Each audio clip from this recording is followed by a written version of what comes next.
Olá pessoal, tudo bem com vocês? Meu nome é Fabiola Antunes e nós somos Aquela Filha.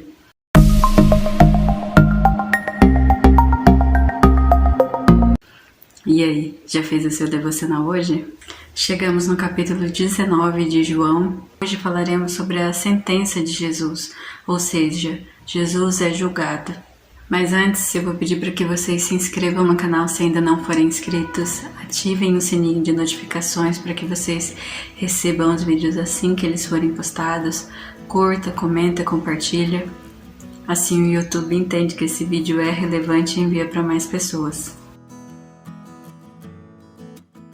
Os versos 1 ao 16 é a sequência do julgamento de Jesus. Jesus foi preso, açoitado e condenado à morte. Eu não gosto muito de falar sobre sofrimento e sei que esses vídeos têm esse tom, mas não acho que simplesmente passar pelo sofrimento que Cristo precisou passar em um só vídeo vai mudar o fato de que Cristo sofreu por mim e por você. Tudo que ele passou em nosso lugar. Eu tenho tentado ficar somente no livro de João para fazer os nossos devocionais, pois é sobre esse livro que nós estamos estudando, mas há certos assuntos, há temas que nós precisamos recorrer ou a outros livros ou ao Antigo Testamento, para que nós venhamos a entender por que certas coisas aconteceram. E hoje é um desses casos em que nós vamos precisar recorrer a outros livros da Bíblia e ao Antigo Testamento. Por que eu falo que eu não gosto desses vídeos de sofrimento? Porque ele era uma pessoa boa, mas não é só a tristeza ou só esse sentimento que precisa nos causar. E eu acredito que muitas pessoas, mesmo estando na igreja, ao ouvir a história de Jesus, pensam a mesma coisa. Ele era uma pessoa boa e que sofreu injustamente, mas não foi mero acaso ou somente porque os líderes judeus tinham inveja de Jesus. Nós todos somos filhos de Adão e Eva. Como consequência pelo pecado de Adão, todos nós nos tornamos pecadores. Tivemos a nossa comunhão com Deus quebrada. Se você já leu a história da criação do mundo, você viu que no começo o homem tinha uma comunicação direta com Deus. Deus falava face a face com Adão todos os dias. Quando Adão desobedece a Deus, o pecado entra no mundo. E desde ali do Éden, Deus já preparou uma solução para que a nossa comunhão com Ele fosse restaurada. Em Romanos 5,15 a Bíblia diz assim: assim há uma grande diferença entre o pecado de Adão e a dádiva de Deus, pois o pecado de um único homem trouxe morte para muitos. Esse muito está falando daqueles que morrem sem Cristo, morrem sem aceitar o sacrifício precioso que Cristo fez na cruz do Calvário. Ainda maior, porém, é a graça de Deus e sua dádiva que veio sobre muitos por meio de um único homem, Jesus Cristo, que é aqueles que recebem e aceitam Jesus como seu único e suficiente Salvador. Para que nós pudéssemos ter a nossa comunhão restaurada com Deus, como Adão tinha no Éden, Cristo precisou pagar o preço pelo pecado de Adão. Quando falamos sobre o sofrimento que Cristo passou, não é para que você sinta dor, mas é para que você se coloque no lugar de Cristo e pense que esse deveria ter sido o seu e o meu lugar. Mas o amor de Deus é tão grande que Ele pagou o preço em nosso lugar e morreu no meu e no seu lugar. Agora vamos de fato para o nosso texto. Dos versos 1 ao 4, Pilatos manda açoitar Jesus e é aquele momento em que os soldados colocam uma coroa de espinhos em Jesus e a capa vermelha para simbolizar que ele era o rei dos judeus. Pilatos achou que mandar açoitar a Jesus seria o suficiente para que o povo não quisesse que ele morresse, porque ele não queria mandar matar Jesus, mas também não queria desagradar ao povo. Então, novamente, Pilatos traz Jesus ao tribunal, mostra ele ao povo do jeito que ele estava, depois de ter sido açoitado, de já estar com uma coroa de espinho e com a capa.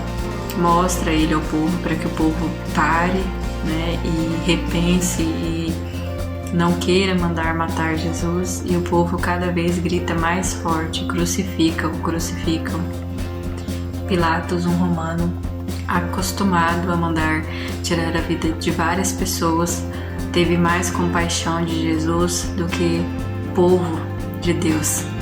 Mesmo não conhecendo como os fariseus conheciam Jesus, mesmo não tendo ouvido os milagres que Jesus fez, mas só de ouvir falar. Os sacerdotes, os judeus, não tinham na sua lei a pena de morte de um inocente, simplesmente porque o povo queria que matasse sem ter nenhuma acusação. Eles recorrem aos romanos para que Jesus fosse morto. Vamos ler os versos 7 ao 12. Os líderes judeus responderam: pela nossa lei ele deve morrer, pois chamou a si mesmo de Filho de Deus. Quando Pilatos ouviu isso, ficou ainda mais amedrontado. Levou Jesus de volta para dentro do palácio e lhe perguntou: de onde você vem? Jesus, porém, não respondeu. Por que você se nega a falar comigo? Perguntou Pilatos. Não sabe que eu tenho autoridade para soltá-lo ou para crucificá-lo? Jesus disse: você não teria autoridade alguma sobre mim se essa não lhe fosse dada de cima. Portanto, aquele que me entregou a você tem um pecado maior. Então Pilatos tentou libertá-lo, mas os líderes judeus gritavam: se o Senhor soltar este homem, não é amigo de César.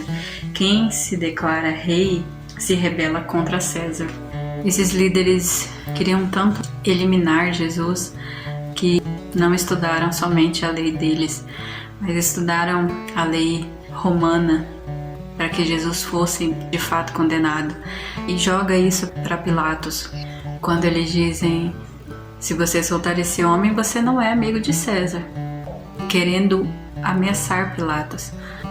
E dos versos 13 ao 16, Pilatos senta novamente no tribunal e fala para o povo: olhem o seu rei. E eles continuam pedindo a crucificação de Jesus. Vamos ler também os versos 15 e 16. Fora com ele, gritaram, fora com ele. Crucificam. O quê? Crucificar o seu rei? Perguntou Pilatos. Em resposta, os principais sacerdotes gritaram: não temos outro rei além de César. Então Pilatos lhe entregou Jesus para ser crucificado. Esse para mim é um dos versículos mais tristes desse capítulo, porque os sacerdotes estavam tão cegos nos seus pecados que eles eram incapazes de ver o poder de Deus, de Jesus, não conseguiam ver que Jesus é o Filho de Deus. Os judeus, os sacerdotes, estavam sendo oprimidos pelo povo romano, por César. Essas pessoas que conheciam o poder de Deus, que serviam ao Deus vivo, que viram tudo o que Jesus fez, declararam que eles não tinham outro rei além de César. Para finalizar, porque Cristo precisou ser preso, julgado, sofrer e ser condenado à morte? Foi por mim e por você, porque Ele trocou de lugar comigo e com você. Sabendo disso, qual será a sua atitude? Reconhecer que Ele fez tudo isso por amor? Reconhecer Ele como Senhor e Salvador da sua vida? Ou vai continuar vivendo do mesmo jeito? Cristo passou o que passou para te dar uma oportunidade de viver uma vida com Ele. Você já entregou a sua vida a Ele? Mas entregou de verdade? É Jesus quem governa a sua vida? Não siga os exemplos dos líderes religiosos que ignoraram a divindade de Cristo. Tenha Ele como Senhor da sua vida. Amém?